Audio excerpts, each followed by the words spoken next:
Jump in.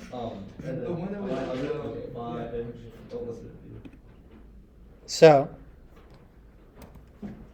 use effect. There are basically two parts of React. There's a bunch more, but I would say 99% of it is use state and use effect. We did use state, now we're on use effect. You guys got these two down, you got React down. So use effect in general is used for primarily querying an API, getting some data over a network, but there's a lot of other uses as well. We're going to go over them. So I just wanted to revisit the component lifecycle that we talked about a little bit last class. There's three parts of the component lifecycle. The first part is when we put something on the page initially on the initial render. So that's when we take the virtual DOM, insert it into the actual DOM, and then render it. After that, we update. So every time some state or prop changes, we're re-rendering specifically what we need to re-render, not everything else. And then finally, when we unmount a component or a class-based component, that's removed from the DOM, and that's the end of that component's lifecycle. So this is great if we're doing things like making an adder function or having a button that keeps track of some state where we manually click something and something happens, or we set state initially to be my name equals Joe and then put it on the page. What if we want to do something before the page loads or on page loading? What if we want to have some state change trigger some other effect? That's what use effect is.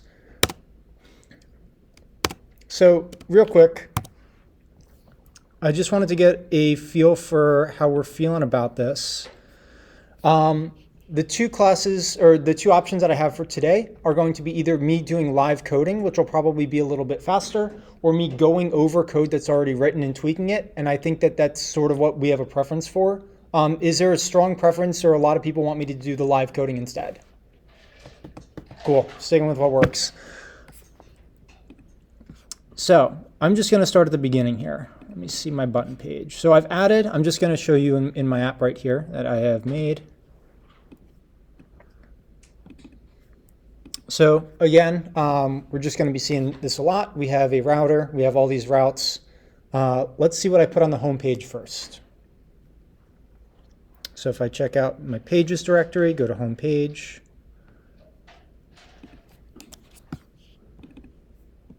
So a lot of stuff is commented out. I'm going to fix that. But right now, if we go to the main route, this is what we have. There's nothing going on yet. The idea for this page is that I want to be able to get some data from an API somewhere and display it on my page. Now, ideally, you would do that as soon as you load into this page, right? You don't want a user to have to click on a button to load this data from an API. That's not great user experience. And as of now, that's all we know how to do with use state. We have no other way to do this. So if we take a look at this code, we will see we have data and set data is just using state, so we're starting at null. We have button data and set button data, that'll come up later. And we have a handle click function. So this is the first time that we do anything that's async or asynchronous in React. Up until now, we've only done synchronous operations. So I just want to run through this async function real quick. Handle click is a function that we make to handle clicks whenever we click on this button. We should be calling this function. Now, immediately we know that this has to be async. We know that there's an await operation in it. If we try to have a function without async with an await operation in it, immediately it'll give us an error. Can you increase the font size? Yes, I can. How's that? Cool. Immediately, error. I always used to forget writing async at first, but you'll get in the habit of it. So this is just following the pattern that we've used before using the same exact API endpoint. So we're await fetch, and then if we actually go here, just so you guys can see what we're getting.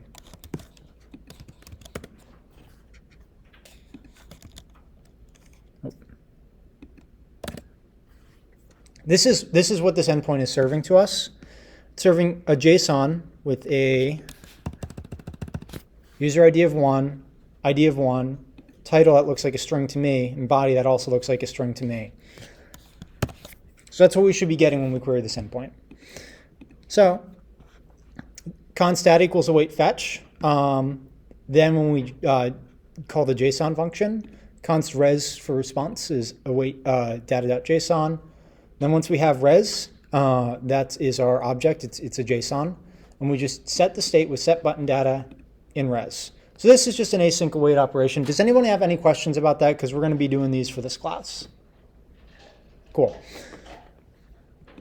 So now that we have the state, that's in data, we can just display data on the page. Now sorry, we have button data, and we're setting the button data. So button data is what happens when we click the button. The bottom null is just what we're calling data. But we don't want to do that. What we want to do is have this load immediately on the very first render of the page. So if you guys remember 3 minutes ago about useEffect can run when we tell it to run. And one of the times that you often tell it to run is at the very beginning of loading a page. So I want to show you what that'll look like in an easier one before we jump back into this. So I'm going to go to my button page.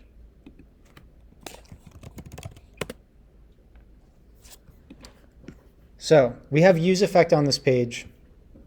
This is really simple. This is the button. I don't need to go over that. We've done it a million times. The only thing that's new here is I'm calling, let me just rewrite this so that it's not full of comments. We're calling useEffect. So this is what the basic useEffect call will look like. We pass in the first parameter is a function.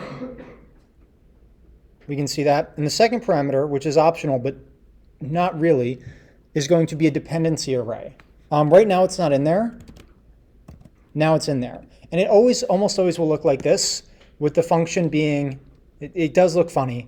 Function being the first part, it ends, comma, and then an array. Takes a little bit to get used to how it looks, but this array is always at the end and it's always on the last line down there.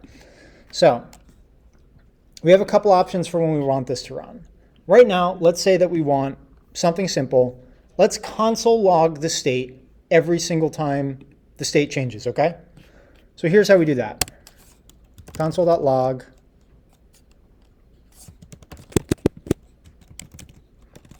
I'm going to use string interpolation here so I can put the variable into that string. And I have an empty array at the end. Right now, the empty array, and this is really important, this will only run one time, and when it's when I first load the page. So if I'm going to refresh this page, we see, I'm going to make this bigger. Oh, I actually can't. There we go. We see it ran one time. If I change the state, it's not running again. And then again, if I refresh, same thing. Because it's just the component is mounting, the page is rendering. This will run on first render and then never again. But we want it to log the count every single time the count changes. So in this case, we have to use our dependency array here. Anything that we want to track and call useEffect on when it changes, we put in the dependency array. Just to say it again, useEffect will trigger whenever something in this array changes. So we want to run it whenever we change count. Count 1. So now, this will not only run when we render the page initially, but every time count 1 changes. So let's refresh this, see what's going on. I'm going to click the button. Awesome. So now we have a way to do something when some state changes. And this doesn't sound that important, but it's a super critical part of React. And just the format, just so you guys can see a little bit, where useEffect goes, you don't need to manually call it in terms of like, it doesn't need to be down here in the divs. You just call, like when you put useEffect like this, you're just calling it every time this function is rendered, because what these functional components are, basically they change every time either their state or props changes. They'll run this code, which in this case, useEffect is being called, and it triggers when count 1 changes. So far, so good. Any questions? Awesome. Now what's important is that this is only tracking the variable count1. So if I have some other state here, count2, I'm going to add a second button.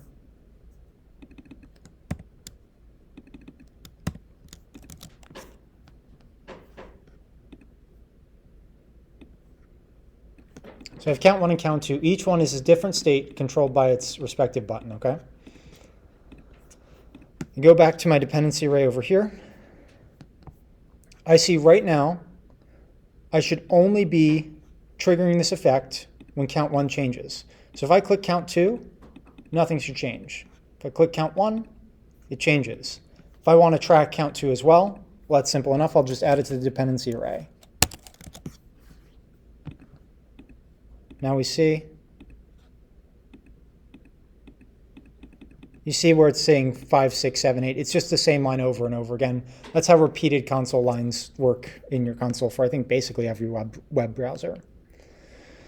So we have two different pieces of state. We're tracking them differently. Good enough. We can also use effect to do something called derived state. I want to caution you guys against this. It's important to know what it is. Typically, this should be avoided unless you have a really good reason for doing it. So derived state is if you have one piece of state gets its state from another piece of state. And that sounds pretty hypothetical. Let me show you what I mean. So I have another piece of state here called isEven, set isEven. And over here, what I wanted to do is trigger this use effect.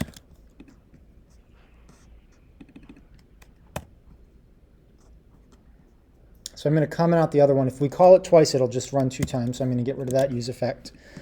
So right now, this use effect is a function in the first parameter that just console logs count1. Let's do a count2 as well. And I do not need to do isEven yet. And over here, I have a div down there. So isEven is tracking, I believe, let's make it track count1. So I just want to get you guys to be familiar with the ternary operator. This line up here, this if then else, again, this is functionally identical to this bottom line. This will, again, the more you're doing complicated conditional rendering, the more you'll have to use the ternary operator.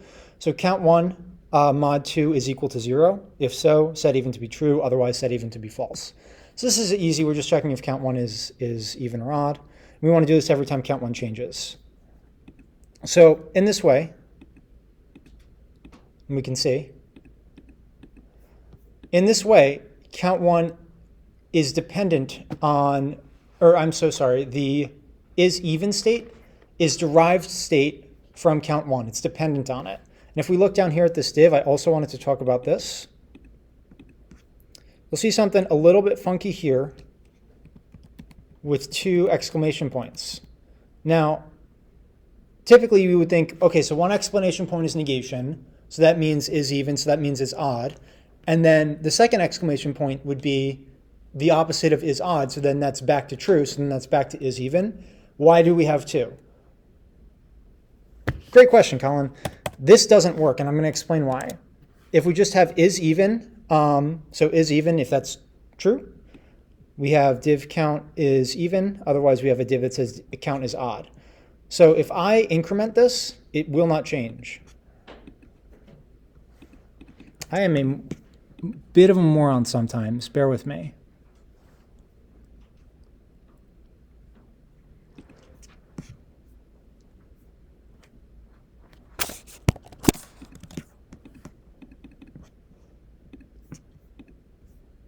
I think I changed something after I wrote this, but I'm going to explain what this double exclamation point is and why it's important and why it does actually matter in cases that aren't this. So this refers to something being truthy or falsy. Now in JavaScript, truthy and falsy is not quite the same as true or false, but it's close. 0 would be falsy. An empty string would be falsy. 1 would be truthy. it's sort of kind of Boolean-ish is how I've heard it described. And the idea is that sometimes when you have a piece of state here like this, it's not true or false. And what it's doing is it's checking if this is true or false. So the first, if something is falsy, for example, not false, but falsy, the first exclamation negates it to be not truthy, but true. And then the second exclamation puts it to false. So we go from truthy to true or falsy to false. Again, I'm not sure why this is not doing what I wanted it to do and how it was behaving earlier. I'm probably just doing something dumb. But I'm going to move on past that. I want to focus on use effect. So the idea about derived state. We now have a piece of state down here that says is even. Well, couldn't we just do count 1 mod 2 equal to 0? Couldn't we just do that? Well, yeah, we could. And in this case, I would definitely recommend doing so. Once you start having a bunch of pieces of derived state, it makes it harder to maintain your application, makes it harder to debug. It's something you should be avoided unless, and this is the big unless it's a computationally expensive method call, or there's some type of heavy lifting that your app is doing every single time to compute a value. Like if count 1 mod 2 was hard to do, it's not. We would want to use something called use memoization or use memo to cache values for this. And then anyway, beyond the scope of the course, point is that I wanted you guys to know what derived state is and how you create it, but please don't do it unless you are doing it for a reason. So that is our use effect. Let's go back to the API call because that's what we really want this to focus on. So I just do Command P to search. I think I called it query. Cool, and I have that on the page.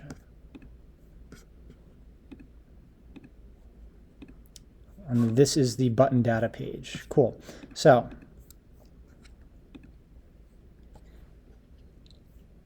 I have a use effect here, which should be getting some data. I'm sorry, this is not the one that I wanted. I wanted the home page.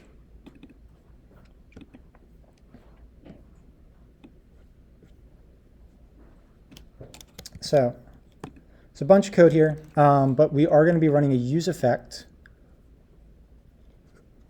in order to get this data. So if I refresh this, immediately we see on page load, the second null is loading data. And do you see how it flashes for a little bit? It's not on the screen and then it is. This is again because it's asynchronous. We don't have the data immediately when we make the request over the network. It's going to take a couple of milliseconds or however long. Hopefully it shouldn't be too long. But right now, it's displaying null. Right now, for that not even quarter second, it displays null because that's what it is. Then it displays the data. We're going to have some methods to deal with this because we don't want it to just say null everywhere on the screen. So let's take a look at what use effect is actually doing over here. Use effect. So first of what we're going to do is we're going to define a function, an asynchronous function, to get this data. Now we could use our .then syntax, but typically I try to avoid that. I think most modern devs try to avoid it. We're just going to use await. So function is make request. It's asynchronous. And we're going to wrap this in a try-catch block because we want to have some errors going on here.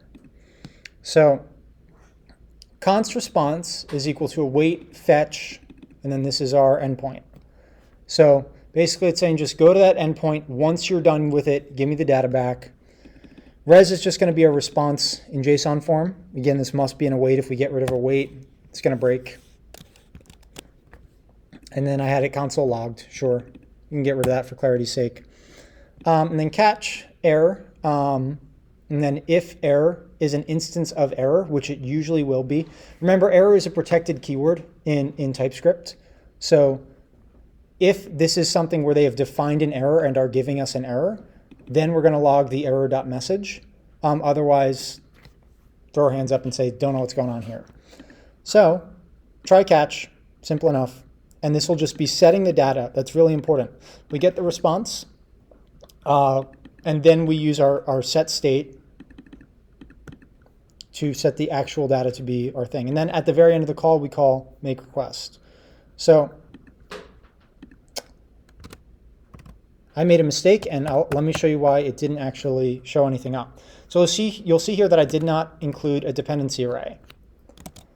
I said it was optional. It is optional, but not really. If you don't include it, this use effect is going to trigger every single time anything re-renders at all, which is typically not the behavior that you're looking for. And actually, if you have a circular chain of use effect updates some derived state, updates use effect, updates a derived state, you will essentially crash your web page. So it's always good practice to put this guy in here.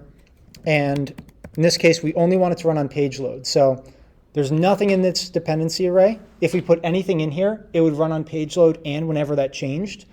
So if we had, let's say, some value that was done getting request, that's a piece of state that we set every time this request changes, it goes from false to true to false to true. Well, if we put that in the dependency array, it would just make this request over and over and over and over again until we get rate limited, and the API won't let us talk to it anymore. So I just want to make it clear, is it clear how we're doing this API request, why we have this empty dependency array, when this runs? Any questions whatsoever? Cool. So just in that way, we don't have to click the button to actually get the API request. It's simple enough. And then I wanted to show you another use case for getting the actual or using effect. So as a disclaimer, this is not the 100% best way to do this, but it is a way that will work. There's a small issue with it, but it's a little bit beyond the scope of this class.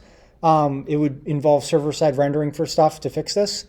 We'll discuss it. So dark mode. I'm a dark mode person. I only turn my browser on light mode for this lecture so I could show this. So when you go to a website and you want to put it in dark mode, right? And then you sign out and then you access the website again, sometimes it's still in dark mode. So how does the website do that? Does anyone actually know how the website does that, how it remembers that it's in dark mode even if you're not signed in? It's usually using something, it's either encoded in a cookie or more commonly, it uses local storage. I mentioned this for 3 seconds one time. Let me show you what we're talking about. So if we go to inspect, we go to our, I made it too big, storage. We go to local storage. So there's a bunch of interesting stuff that's in here. You can check your cache. I haven't put anything in here. You can check your cookies, nothing. Have not issued any cookies. And you can check your local storage. So on this website, localhost port 3000, we can see what's in my local storage. Well, I should have some stuff. Let me make this smaller. I think it's, yeah, there we go. I got two things. The chakra thing you can ignore. We might talk about that at some point. And I have this variable, localhost dark mode, the value set to dark. So this is a simple key value pair. You shouldn't really think of it as a database. It can store data. But if you're trying to like store if someone is logged in localhost, well, they can edit that. It makes your application really insecure. This should be for things like, are you in dark mode? Do you have the nav bar set to always be collapsed? Like visual things on the site that you want to keep even when they're not logged in is primarily what this is used for. Leo, can you guys think of any other examples for like local storage? I've used it for like storing users' currency report, like the locality. Oh, okay, that's a good one. So the web page can know like, oh, you're in this time zone, for example. Yeah. That's a good one. Sometimes people like have they viewed a pop-up or something. Like Okay. cookies and local storage are like, Yeah. But I just want to show you guys how to use local storage because this is something that I think is really handy with use effect and one of the main use cases of use effect. So the actual call to store something in local storage, this is not super difficult. local storage.setItem. Now this is a key value store. So the first thing we pass in is the string for the key. You'll see localhost dark mode, localhost dark mode. The second thing is going to be the value, dark or light. So if new dark mode value is true, put it to dark, otherwise put it to light. We have state here, localhost dark mode, set localhost dark mode. It's a Boolean, right? Basically, we just swap it to be whatever it isn't every time we handle click on this, and then we're good to go. It'll change what it is, and we can see here, if I toggle dark mode, we can see it change from light to dark, and so on and so forth. So you'll see here, it's changing, right? I wrote a tiny bit of CSS for this, like the minimum possible. We have a class name, so dark mode. This is my dark mode class name. Great. Literally nothing complicated going on whatsoever. So we're just sticking that in localhost. Now to check that this works, what should happen is if I turn this on and then refresh the page, this isn't state. If this was kept in state, this would go away when we refresh the page. I actually am keeping it in state for this one, my bad. This is why I made another example. So we see it going away because it's being stored in state. But over here, dark mode test. Let me show you what's going on that page. So we have a state const local host dark mode, set localhost dark mode. Great, Boolean. It starts off as false. Now, when this page renders, because we have a use effect here, we're doing this on page render. Dark mode value is just the local storage get item. So it goes into the local storage, gets whatever's there for localhost dark mode. In this case, we have it set to dark. If this const is equal to dark, set our state to true, otherwise set our state to false. And then our class name is going to be dark or light, depending. So if we go over here, we toggle to light. Now this is important. We toggled this to light mode. If I go over to the other tab, what do you think it's going to be? Do you think it's going to be light or dark?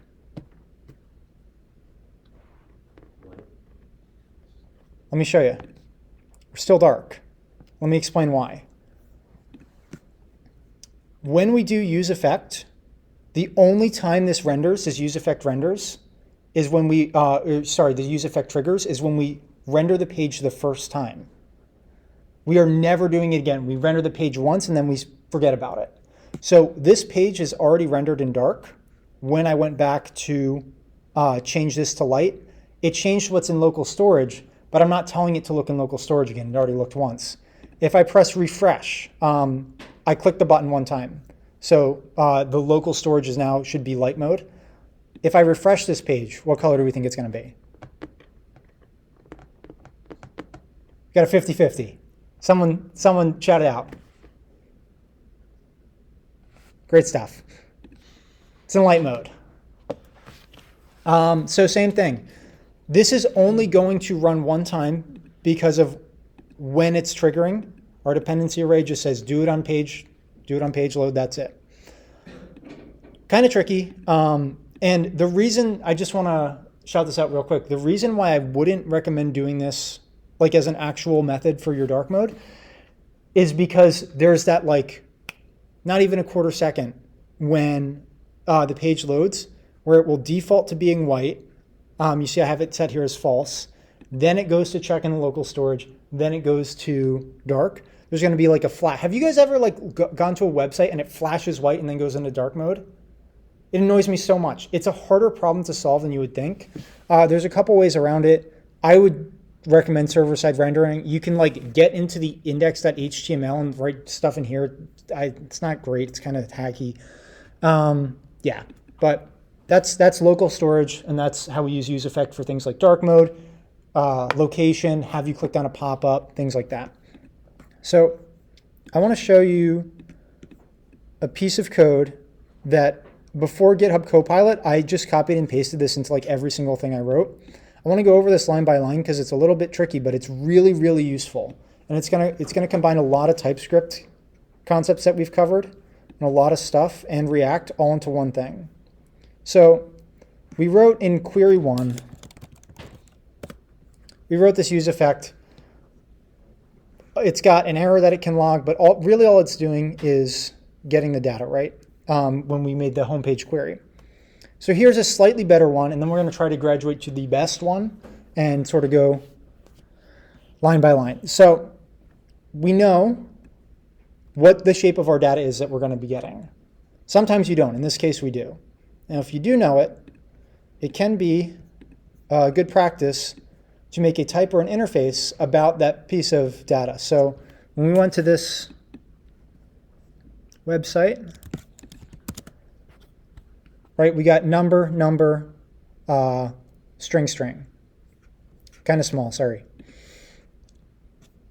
So if we go to the query page,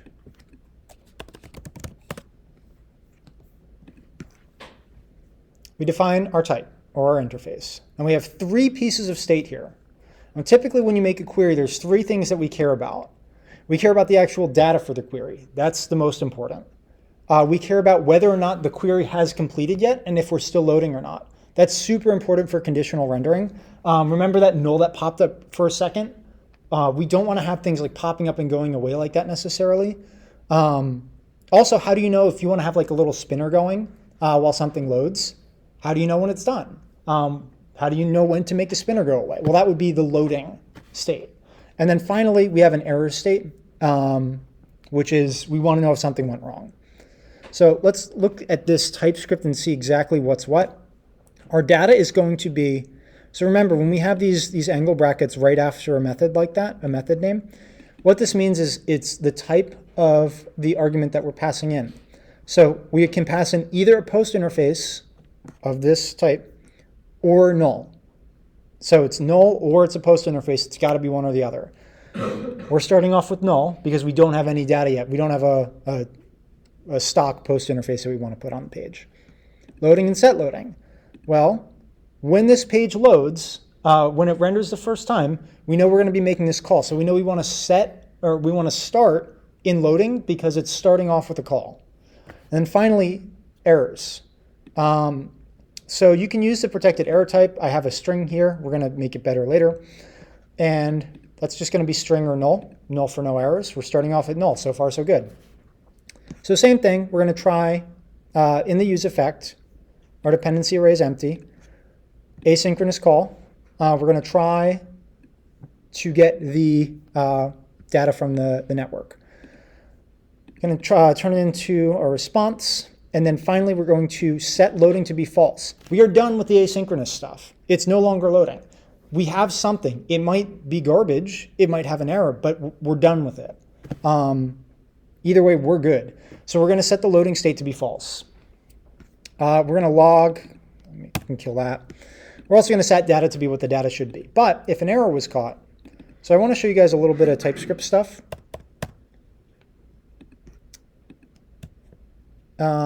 What we can do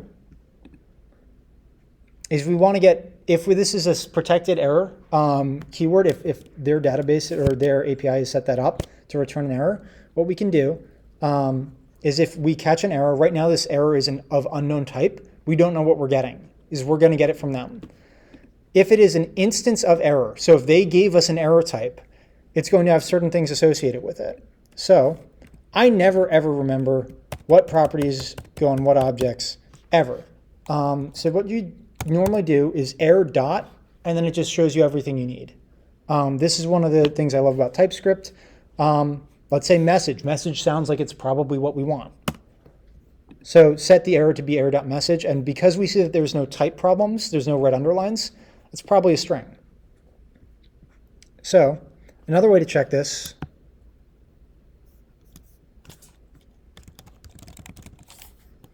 actually this is too small to do on the screen. If you want to get more information about a type, what you can do is you can command click on the type, and it'll show you where it's defined. So interface error cause unknown. We can sort of scroll through this page. I don't want to turn this into a lesson about errors, but we can get all the type information that we need if we command click on something. That includes for your own types. If you have some type you declared, it'll just bring you to the module where that is. So anyway, then this will make the request, and this happens on page load. Now you'll see that I'm doing some conditional rendering down here. this first line, this is probably the most basic type of conditional rendering that we can do. If loading, display an H1 tag that says loading. Otherwise, or sorry, not otherwise. I just have these all three separate things. So let me see if we can get this.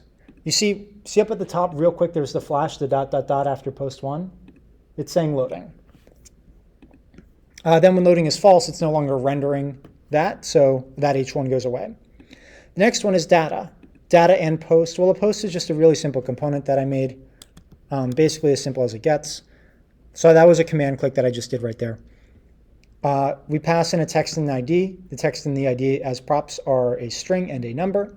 And returns a div that wraps an H1 and a p tag that says ID and text. Basically as simple of a component as we can get. So if we go back to query, finally we'll see if there's an error, display the error. Simple enough. And in this case, we wanted error as a string, which is why we can display it. And if there's no error, it won't display anything. So let's see if we can break this.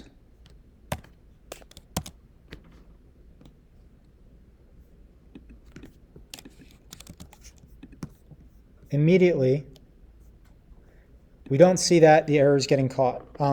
So what happened is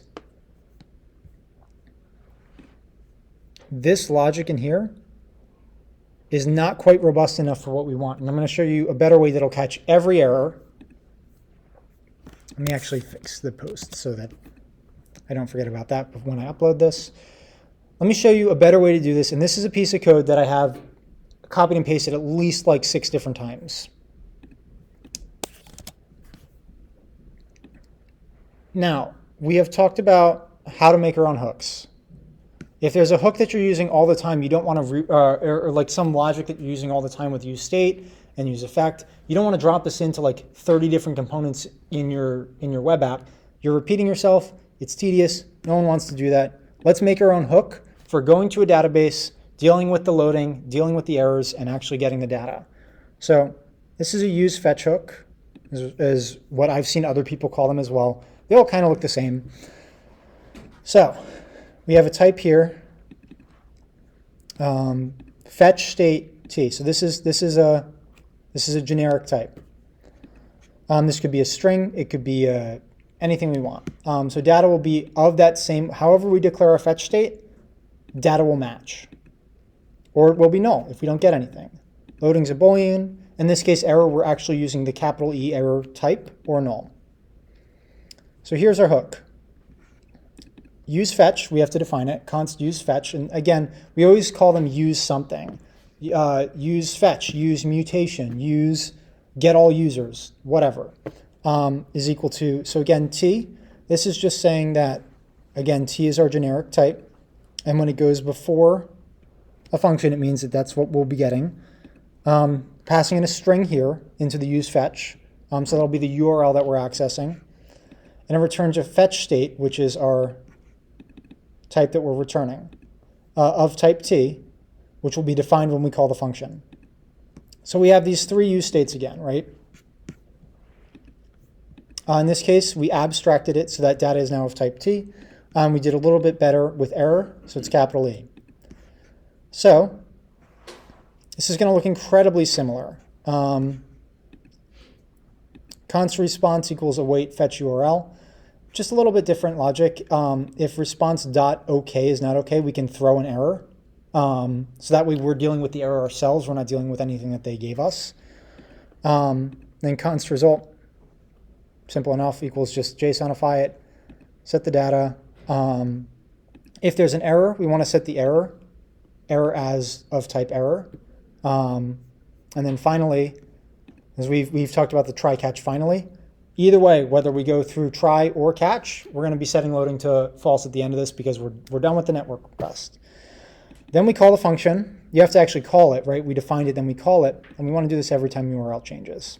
Finally, because we're defining our own hook, we have to return everything that we care about. So what we care about here is data, loading, and error. We return this as an object. So it's just an object that contains data, loading, and error. So every single time that we want to make a network request, let me show you how this might work. So, real quick, we know what the posts look like. This is the type of the post. I made it match. And I was talking about the generics. We just pass in post interface into use fetch. This is where the type would go. So T is now going to be post interface every single time it pops up. And we are returning, you'll notice, not an array, but an object that's destructured into three things: data, loading, and error. We're going to go to that endpoint, and we're going to do that same exact logic, but now instead of having to do this in every single module or page or component, we can just write this, and this contains all of that code before. It makes it much more readable, much more clean. I really recommend you guys do this. I was scared of making my own hooks for a long time because it sounded hard, and it just makes everything easier once you start doing it. So let me get rid of this. We're not dealing with that yet.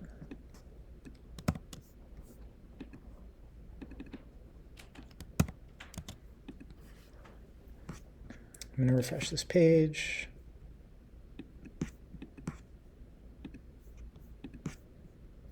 I believe I called this one query 2, I want to say. Yes.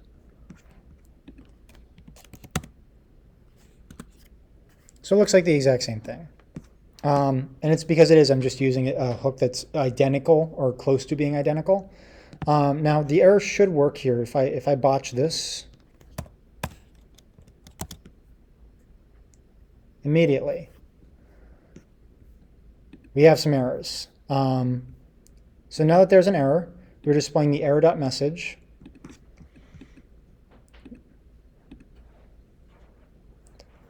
I'm so sorry, bear with me.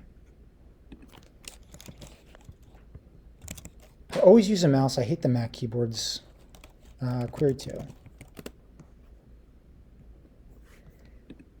So in this case, we refresh the page. We see loading does not render. It's done loading. It starts at first and then it goes away. Data does not render. Error renders. Network response not okay. And that's the error message that we made there. So if I put it back real quick, posts, we should be good. But it's still rendering. Error is false. What's going on? This is what I was talking about before with truthy and falsy. In this case, it's just checking to see if anything is there. Now, error is of type error. It's checking if it's truthy, not if it's true. Now, because it's not a Boolean, error is an actual. If we check out the use fetch,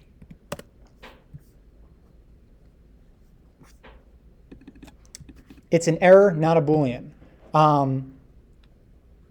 Even if it's there, if it's supposed to represent something that's false, we're seeing and going, oh, it's there, that's truthy. That's why we need the double exclamation points here, which should fix the problem that we were dealing with before. Let me get rid of those. Botched.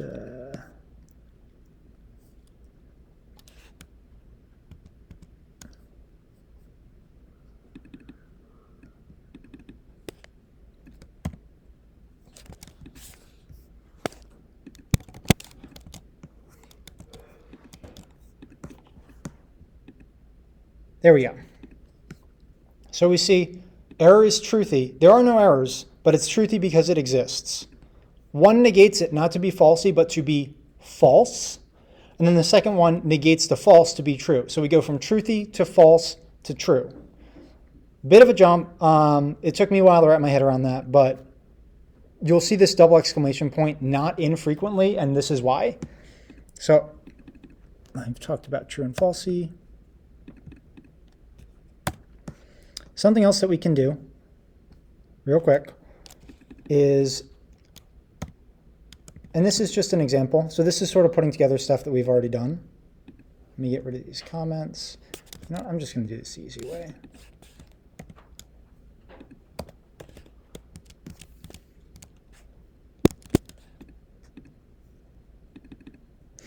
Oh, I see.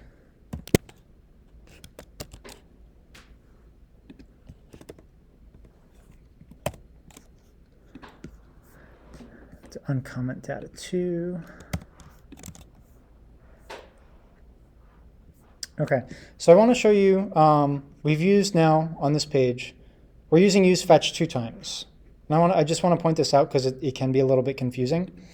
So the first time we use fetch, we just destructure into data, loading, and error. Because that's what we called it in our useFetch hook that we wrote.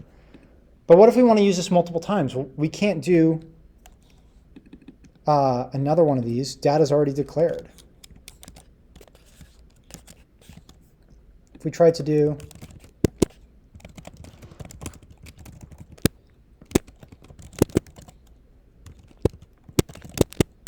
just going to hope that's right. To get the second post, problems. It's because we've already defined them. So how do we do it? Here's just the syntax for this I wanted to show you. It's exactly what it looks like. We're saying what data is in our fetch hook. So in this case, it's an object. We're calling data 2. We're calling loading 2. We're calling error 2.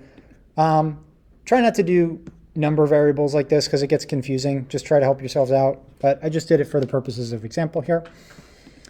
So let me get rid of... Actually, I wanted to show you all of them. So what we can do, you'll see a whole lot of posts. So this is like the super common way to display stuff on a page. This is like the most standard thing in the world. Real world use cases is not a button. So we're getting all of the data. So in this case, it's data 2. We're getting, in this case, you'll see all the posts, not one. And I happen to know there are 100 posts on this, but we're getting 100 posts. Once we have the posts, so if data is truthy, so not null, and that means it'll render data2.map. So in this case, it'll be mapping each post, so each individual thing in the array, because this is going to be an array of 100 posts. So we can use array methods like .map, filter, for each, whatever. Post is going to return just our post component. That's really simple. So I can scroll down, we'll see 100 posts. I would not recommend that you guys do pagination like this. There's a bunch of different ways to do pagination. Imagine if you're trying to get, like, I don't know, news articles written by the New York Times, and it just returns all of them. You don't want to put 100 zillion articles on your page. Typically, you want to cut off at 20 or cut off at 50 or have a keep scrolling button or something like this. But that's just additional logic. I just wanted to show you how to actually get and display the information before you actually jump into pagination, which is actually harder than it sounds if you want to do stuff really in a very robust manner. So something else I wanted to talk about is just a little bit more conditional rendering. You'll see here I have another return statement. If error 2, return this. So what happens sometimes when you're writing React, let me see if I can do an example real quick, is that it gets really hard to read. So I'm going to do brackets to go into JavaScript mode. So I want, if error is false, so no, not error 2, and not loading.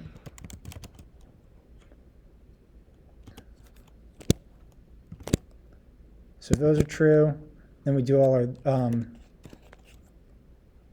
render something. I don't need to write it all out, but I can do render, so no errors and not loading. This would be where I do the actual data. So I'm going to just drop this in. I'm probably going to mess up a closing parentheses here.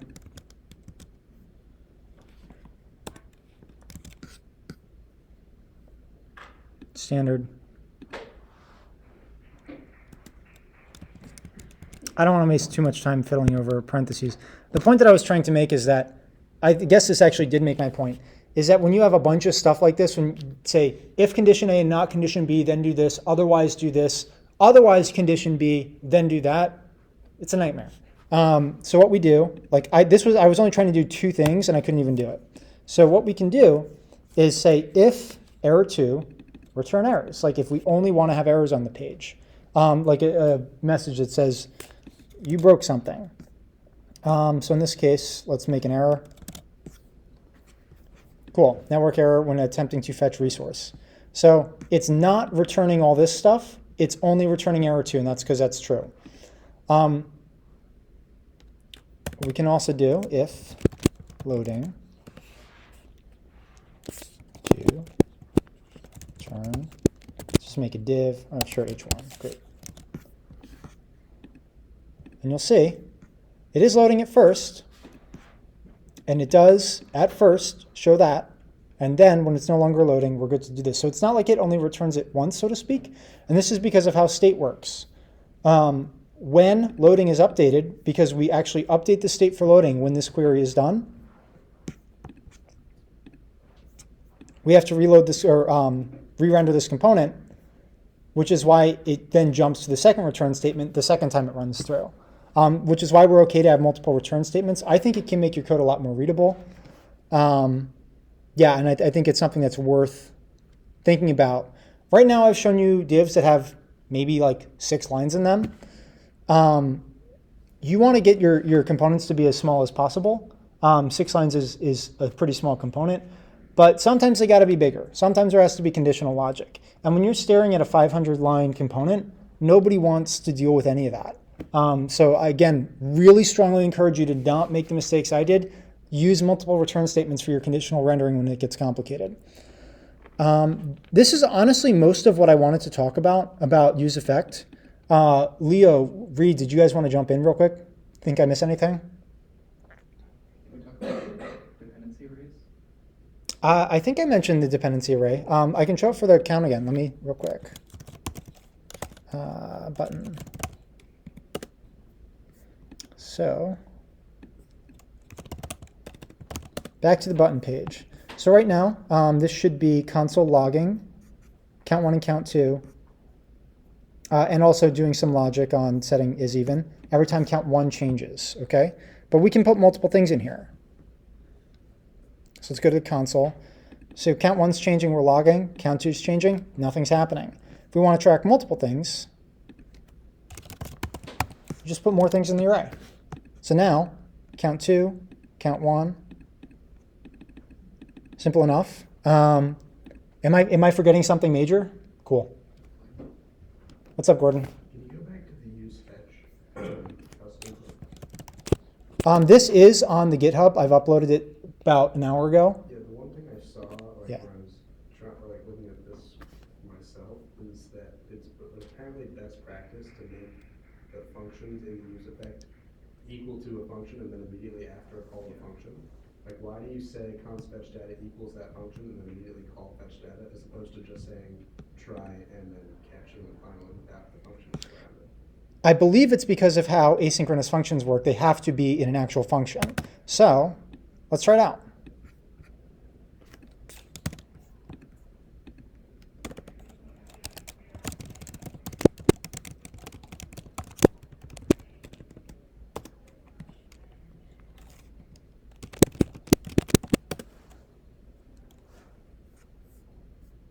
Well, I was saying instead of writing that. Sorry, yeah. Const fetch data equals. Just a little bit. Sorry, I was on autopilot and just starting to write the function. So just const response equals await. Guess what? This is not it's not async. This is no good. Can't do that in use effect. Sorry, I said I believe like I wasn't sure. That was one that I was actually pretty sure on. So let me nuke this. And what we could do if we wanted, I think, I actually never do it this way.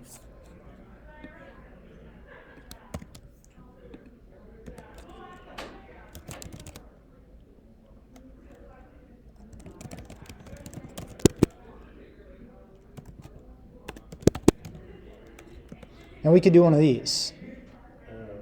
But every time that we're doing async and await, I think I mentioned I hope I mentioned it, it has to be within an asynchronous function. Which has to be either declared asynchronous or at the top level of a module. We can't just like put stuff in here. The stack's gonna get all messed up if we do. But that's a really good question. Any other questions? We might call it 5 minutes early if nobody's got anything. I don't want to get rid of all that. Okay, cool. So tomorrow, Leo's going to be talking about Firebase. This is a really critical part of how we're going to be developing apps in Hoya Devs. We're going to start talking about databases, servers, endpoints, exciting stuff. Leo's the guy to talk to about Firebase, so he's going to be leading tomorrow's class. Yeah, I will not see you tomorrow, but otherwise I'll see you next Tuesday. And as always, you guys have any questions, just hit me up on Slack. Thanks, guys.